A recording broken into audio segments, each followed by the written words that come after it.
Hey, what's up, Vox and Hops heads? I'm Matt, the vocalist of Cryptopsy, and you're listening to my podcast, Vox and Hops, where I sit down with fellow metal musicians and we talk about their lives, music, and craft beer.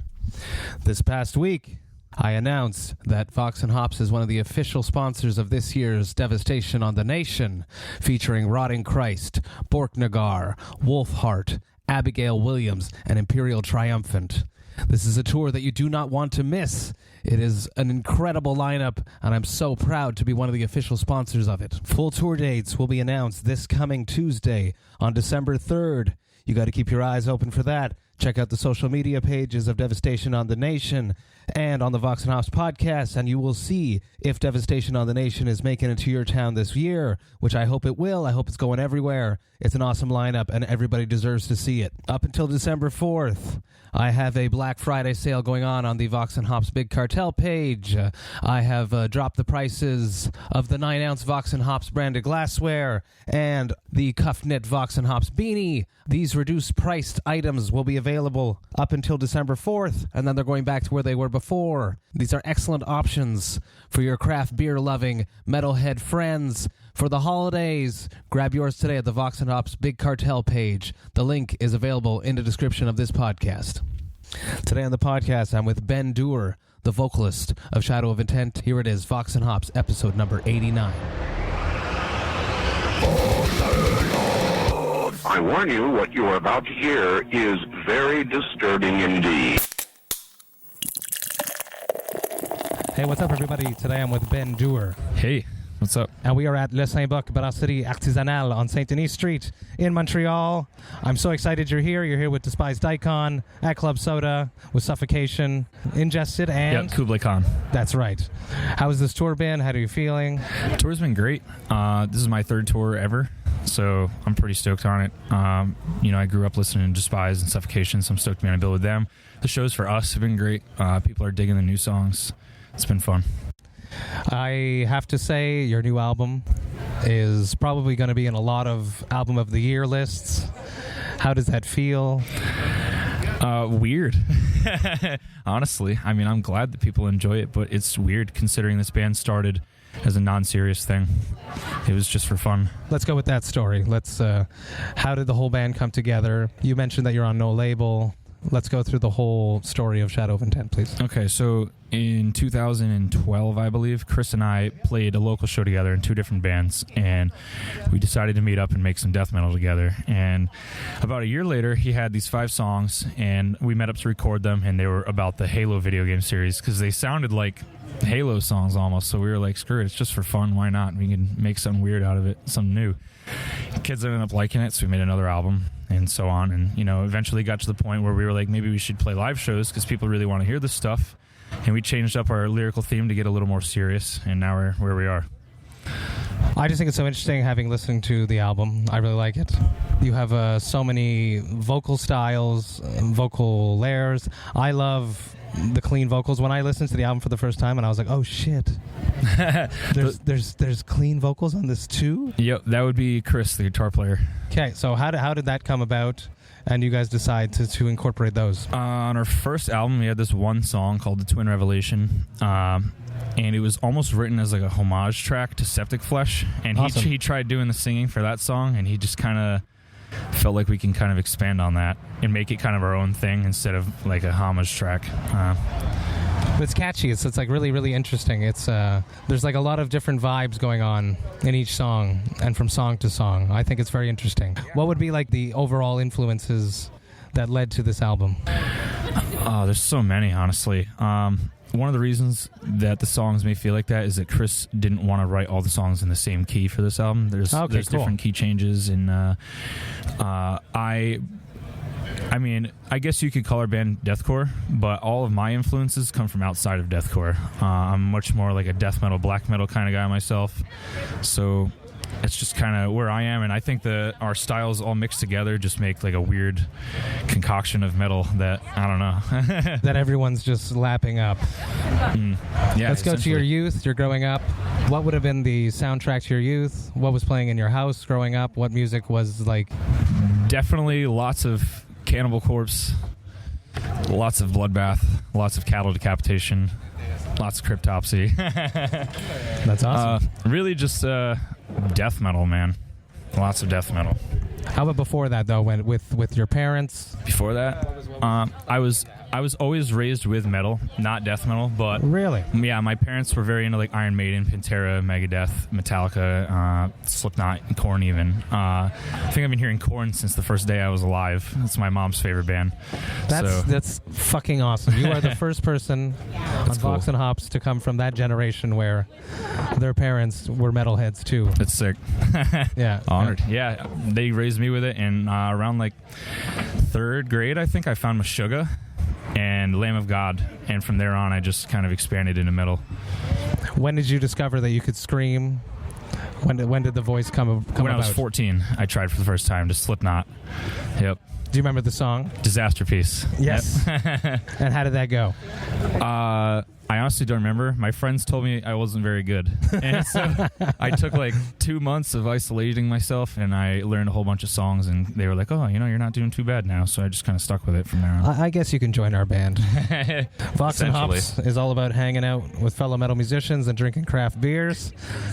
We are at the Saint-Bock Brasserie Artisanale, and we ordered the Malediction. Yes, which is a milk stout that clocks in at 5%. Let's see what this sucker's got. It smells a little malty. Sucking it down for me might not be an option. I'm the lightest of lightweights. It's creamy. It's really creamy. It's delicious. It's malty, dark, creamy from the lactose. It is definitely one of the better beers that I've had. That makes me happy. Are you a craft beer enthusiast? I'm actually not really a beer enthusiast. I don't drink very often. But when I do, I would go for something like this, usually, yeah. Awesome. Do you remember your first experience with alcohol? Yep. I actually had a phobia of alcohol growing up. Why would that be?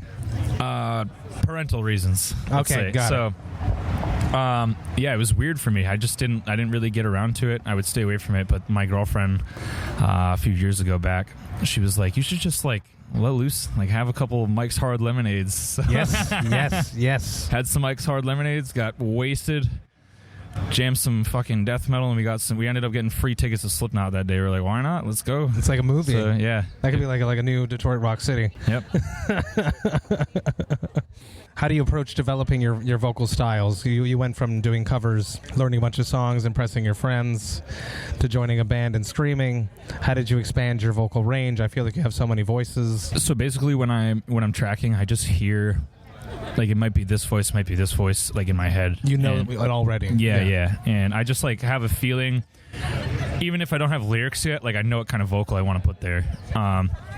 And I've just like tried so hard to expand the range to where I can do that, to where like I can kind of comfortably do it now. So I'm having a lot more fun writing songs, and I love implementing all the different stuff. Initially, it'd be like, I want to do this voice, and then you'd open your mouth, but the voice wouldn't come out. Yeah, essentially. For years, I couldn't do all the things I want to do. What would have been some of those early hurdles? I really wanted to have like lower lows earlier on. I didn't really have the lowest of lows back in the day, and I would try to like cover bands that had a little more low end to them. And eventually, like years later, I hadn't noticed there was any change, but after recording like different albums, I started to notice that my voice was getting deeper with every release. So just working it and doing it more often, that it just gradually got lower. Yeah, I believe so. Or did you change your technique? There's a little bit of a technique change, yeah. I don't really know how to explain it. It's definitely not the same thing that I was doing like on our first album, I don't think. How much tongue is your work is involved?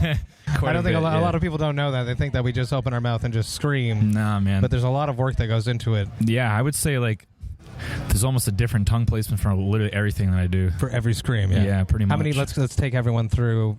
You got your extreme gutturals. Yeah, I have like 6 different types of gutturals that I can do. I don't do them all the time. I could do them, but I feel like some of them wouldn't sound right over specific parts of music, so I just don't do it. And I have some mid stuff that I'm trying to do now. My highs, I wish I could do like those crazy like tea kettle level ones, but or even like that shit that Travis from Cattle does, but like I could never do that kind of stuff.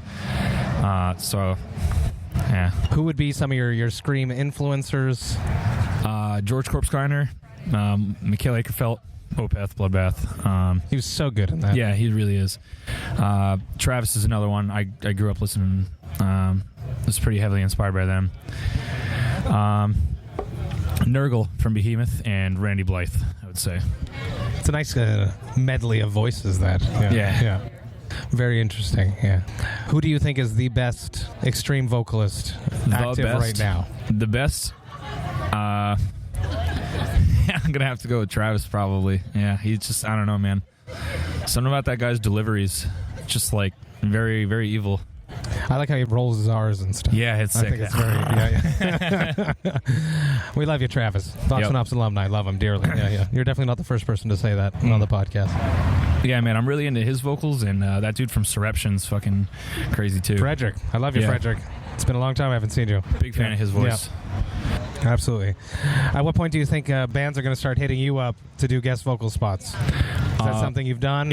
It's happening right now. I can't say who it is. That's awesome. Yeah. But they're a band that I've been a fan of for a really, really long time. Cool. Longer than most bands. How do you feel about that? I couldn't be more stoked to be part of it.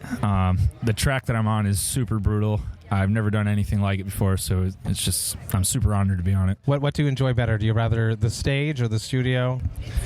I have my days where I prefer either or. I feel like I prefer how I sound like on stage, though.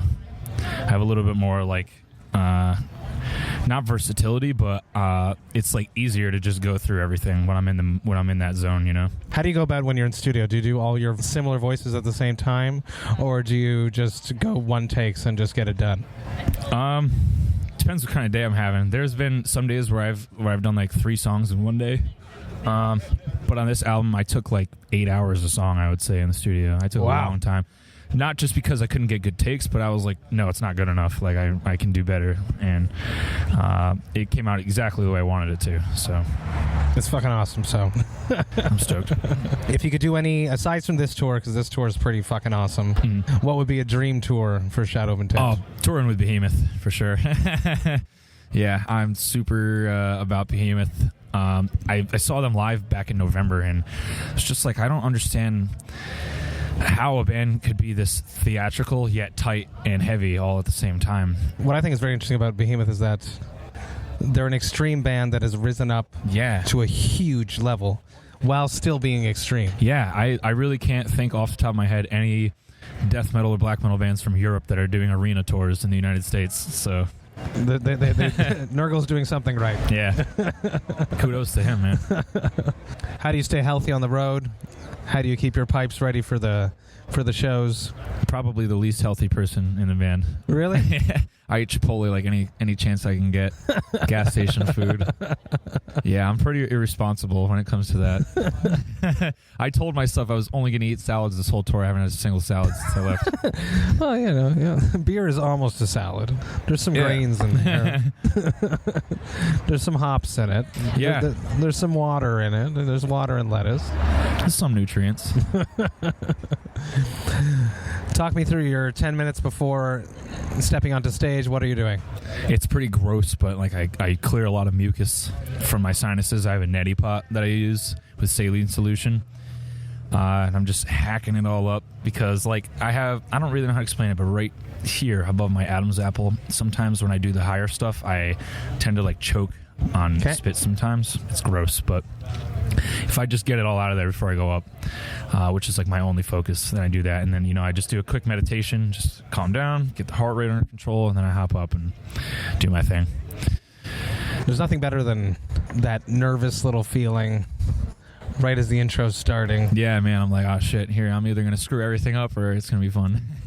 No, because, you know, being on tour is really fun and being in new cities is really fun, but the reason that you're there is for that 30 minutes absolutely. That you're on stage. That's what makes it all worthwhile. Being away from the friends at home, the families. Yeah. I never know what to really expect, and it can either, I guess, make or break my performance that night. I don't know if it's the same way for other musicians. I will always put my 100% into it no matter what, but I always feel like if people, you know, aren't having fun at the show, that I've failed them. The crowd. So, yes, it's hard, and you guys are opening this up too, so yeah, I mean, there's been some nights where people, like, you know, they cheer in between songs, but they aren't really like doing much during the song, which is whatever. I'm there to perform, and they're watching the performance. You got to give it no matter what. Yeah, absolutely. And I just only hope that they enjoy it. And there is that little nervousness of like, oh man, maybe they didn't enjoy it, but it's whatever. There's nothing you can do about it. I failed them. Yeah, I failed. We're going home, boys. Yeah, I'm a little critical of myself, I would say. I think that's why you're so good. Most talented musicians don't accept anything but the best. I'm definitely my worst critic. I could play probably, if I were the best vocalist on the planet, let's say I was for 1 second, and I played the absolute most flawless set that anyone has ever done in their whole life, I would be like, yeah, that sucked. Yeah, but I missed that one breath there. Yeah, exactly. I should have, I shouldn't have breathed there. Yeah, that's I exactly could have gone through that sentence without that breath. That's exactly me. And, I wish it weren't that case, but I get in my head about this stuff. Where do you think you're going to take your vocals next? Where are you going to push them? You pushed them pretty far already. Do you think you can push them even further? I don't know, in terms of extremity, I'm not sure. But I am trying to do things that I haven't done before, especially with Shadow. We're expanding so much more into the melodic kind of sound that I almost don't know what I could do, but I want to try to kind of fit into that mood, that epic mood, rather than always being so brutal all the time. Can you sing clean? No? God, no. You were never a kid that sang clean? I tried, but I just can't do it. You never did your Jonathan Davis as a young kid? I've tried, but it's just so bad. Yep, I have tried. I used to try to sing Limp Bizkit and stuff when I was a little kid. Rearranged? Yep. Yeah, no, that was a failure. I think I just stuck with screaming. Being away from home sucks. What is the thing that you miss the most being gone? My dogs. Yeah. Definitely, yeah. I have 2 dogs. One's 1-year-old and one's 5. And they go absolutely nuts every time I come home. And that's the one thing I look forward to about going back home. Do you think touring is made for you? Saying this is your 3rd tour. I see that you guys are going to get really popular. I see it happening. You're going to be gone a lot. Are you prepared for what's going to happen? Do you enjoy living in a van? I do, but at the same time, also a major homebody. Touring, it can be tough for me, depending on what the circumstances are. I have a lot of social anxiety, like I said, so some days I'm just shot, and I'm okay, yeah, I really wish I was laying in my bed right now. Not to anyone's fault or anything. How do you handle that when you get an attack, let's say? Honestly, I just smoke weed. Good, it's legal up here in Canada, so it's all good. Yeah. Yep, I just smoke a little bit and calm down, and it helps me refocus on what's going on around me and why I'm here, instead of the stress that I'm focusing on in my head. Like I've mentioned, I'm a bit of a head case. I think you step off stage, and people want to talk to you, and you're in the moment. Just go smoke a bowl. Yeah, I definitely have to do that first. As soon as you step off stage, you go smoke a... Yeah? Not as soon as, but that's the one thing on my mind is yeah, I need to do that. Do you not smoke leading up to a performance, or...? Sometimes I would. I'll have a puff. I won't have a whole joint or a bowl pack or anything. Do you feel that it affects your vocals? Yeah, absolutely. At what point, what voices would you lose? Or gutturals, just completely out the window. Really? Okay. Yeah. It's crazy, but yeah, I get real dry. My lows, they don't sound as thick. They sound kind of strained, hollow almost. So I just try not to smoke before we play. How important is it on stage, being able to hear yourself? Very crucial. Are you in the in-ear system yet? Nope. Or are you still relying on monitors and house guys? Still relying on monitors. There have been a few shows this tour where I couldn't hear anything at all the whole set. There's nothing more frustrating than that. Yeah, I just, went with it. People said they liked it, so I was like, thank God, because I couldn't hear anything I was doing. So we are live at the Saint-Bock Brasserie Artisanale, and there's an ambulance. It happens. There's been an ambulance almost every night on this tour. Oh, because of violence in the pits? Yeah, man. There's been a lot of fights for Despised Icon. Holy crap, really? Yeah, there have been nights where they've been yo, settle that shit outside. And they fight all because... yeah. It's because it's a mixture. Despised is always a mix. Yeah. There's the hardcore. You got the hardcore and the metal kids. And there's the metal kids. And the metal kids don't like the fist throwing. And I can, stand by that. I wouldn't want to get hit in the face. Yeah, for sure. Standing watching a metal show. So I can see where it's coming from. So, but people have been leaving in ambulances because of fights. There was a guy last night. Ambulance pulled right up. Unbelievable. Yep. Unbelievable. Yeah. I feel bad for the guy. There was another guy in Salt Lake who got knocked clean out. like just unconscious for like over a few minutes. He was Wow. just out cold. I've stopped shows for stuff like that. Yeah, I think they did too. Yeah. I was like, get this guy out of help, Yeah, please. Because Yeah, I'm I'd pretty sure rather they did. just skip the song. Yeah. Mhm. Nothing worse. And then they start the song again. That's weird. Yeah, I've seen bands do that, and I'm always like, man, I wish they just played Just something skip it. else. Sorry, we're going to not play the end of 2 Pound Torch right now. We're moving on. Yeah. Yep. Thankfully, we haven't done that yet, but Yeah. Nothing worse than people getting hurt when they come to see you play. yeah, we haven't had anyone get seriously injured. I lied. The first show, someone got a broken rib during one of our songs. Oh, yeah? Yeah. I didn't know it happened until Of course, afterwards, yeah.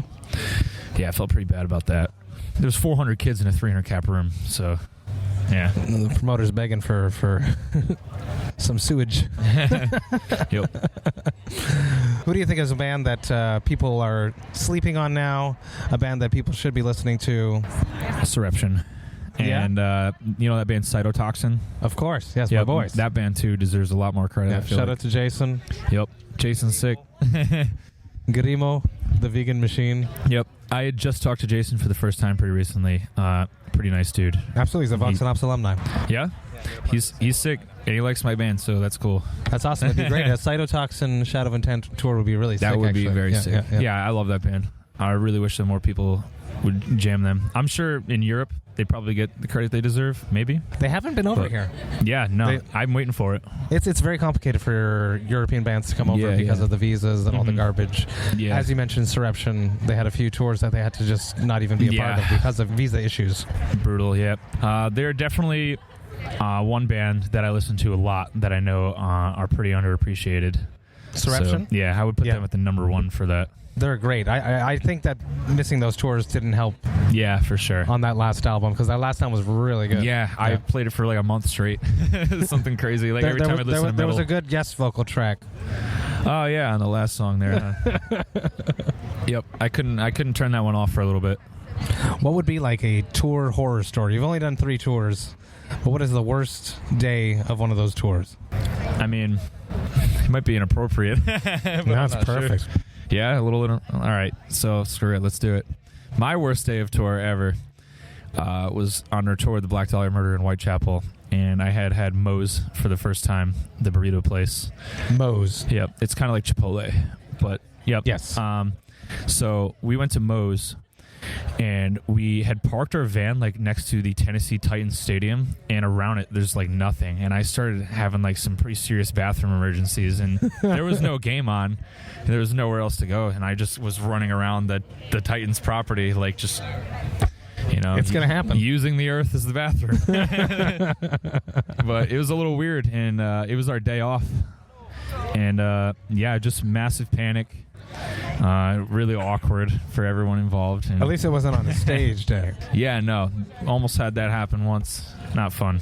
Yeah. No, you don't want that to happen to you on stage. And the crowd doesn't want it either. No, absolutely not. Have you ever had to gone through a show where you were sick and you've had to just power through it? Yep. We played a show back in December in our hometown. I foolishly jumped off the stage to start a pit because no one was moving during this one part, and it was a guest vocal. So I was like, screw it, I'm going to jump down. And I got people moving. And this one, I have a heart condition where like my heart rate gets going. It's, I can faint from it. Really? Okay. Yeah, so this guy, unintentionally, it was just part of the pit, he elbowed me right in the chest and knocked the wind out of me right before I was about to jump back up and start doing vocals again. And I was struggling the rest of the song, and in between songs I didn't catch my breath and we had to keep going, and I was out of breath the whole time, and it got to the point where I got lightheaded, my ears were ringing, and I got dizzy, and I started throwing up and shit like On stage? right after we stopped playing. Okay. I walked off 5 seconds later, it started. It's crazy what we do. Everything Yep. for the show. It's the second time that's happened to me too. I got sick during a show in Florida once too, outside. We were playing in 105 degrees in the middle of the day. Dehydration. Yep. Drink lots of water. Stay alive and float. Yes. Yeah. Drink water, please. To anyone who's listening, you play a show, drink water. I go through probably 2 bottles a set. So, Yeah. Mhm. Yeah. yep, lots of water. There's no magic cure for when you're sick, though. Aside from being quiet, Yeah, I've lying just- down, and Cough going drops. to sleep. Yeah. Cough yeah, drops yeah, have been saving me through this tour. Yeah, there was a show we played where I like just got sick, and I wish I had something for the throat. I could hardly do like most of the stuff. It's pretty brutal. Sold out show. Yeah. Always that extra pressure, right? Yep. We're gonna make it work. Oh well. I mean, we made it through. It was sick. I had fun. Even though I sounded like shit. No. I had fun. You're the only one that thinks that. So you still pit? I actually don't pit ever. I tried pitting a few times when I was younger, but I had an experience where I got clotheslined by this giant dude during Cannibal Corpse when I was like 15. And I hit the back of my head off the floor. And I was like, okay, yeah, that's the last time I'm going in here. It looks great from where we're standing. Yeah, I've had enough head injuries to where that was like, okay, yeah, I'm done. Do you have anything you want to shout out? I have another band called Hollow Prophet. Do you? I do, yep. How did that come about? Is that before or after Shadow? After. Okay. And why did you feel the need to start another band? It's a little musically different. It's like in the same subgenre, I guess, but it's very opposite of Shadow. It's not melodic. It's very over-the-top, brutal, lots of gutturals, lots of like squeals and shit. So it allows me to write a little bit differently, and I get that hate for the universe out, I guess, if you want to be, cliche. Yeah, of course. But it's a cliche deathcore project, I would say. But we have a new song dropping. It's called Disembodied Phenomena, and it's about how the internet is evil and has turned people against one another into a series of violent crusades to rectify, I guess, PC culture in a way that has become militarized. It's true. The internet does suck.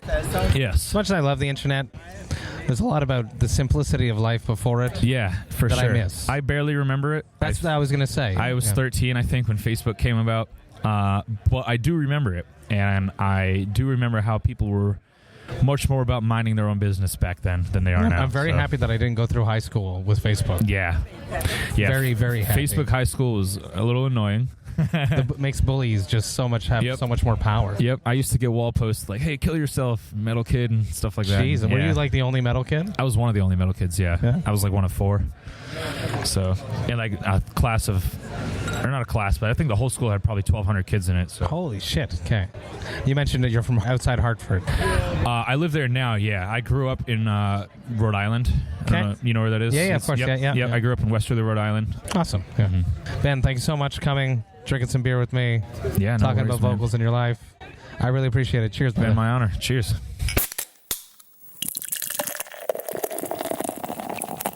Hey, thank you all so much for listening right to the end. You know that I love and appreciate that. Ben is such an excellent vocalist. I think I said it enough throughout our interview, but I truly stand behind that. He has an extremely long future ahead of him. I am just so excited to see where he's going to take his talents. And if you don't know who Shadow of Intent is, if you haven't checked out that new record, which is going to be on many, many, many top 10 album of the year lists, you should do yourself a favor and check out Melancholy right now. Are you a metalhead? Do you brew craft beer? Are you a metal brewer? If you are, then I want to talk to you. Please hit me up at matt@voxandhops.com. That's matt@voxandhops.com. And shoot me a message, please, because I want to talk to all the metal brewers from across the globe. I'm starting a new segment called Vox and Hops Metal Brewer Talks. I would like to have you be a guest on the Vox and Hops podcast, so hit me up. You can do it through all the socials as well, on Instagram, on Facebook, or just send me an email. I hope you guys have a good weekend. I hope you have a great week, and remember to enjoy life, metal, and craft beer. Cheers, Vox and Hops heads.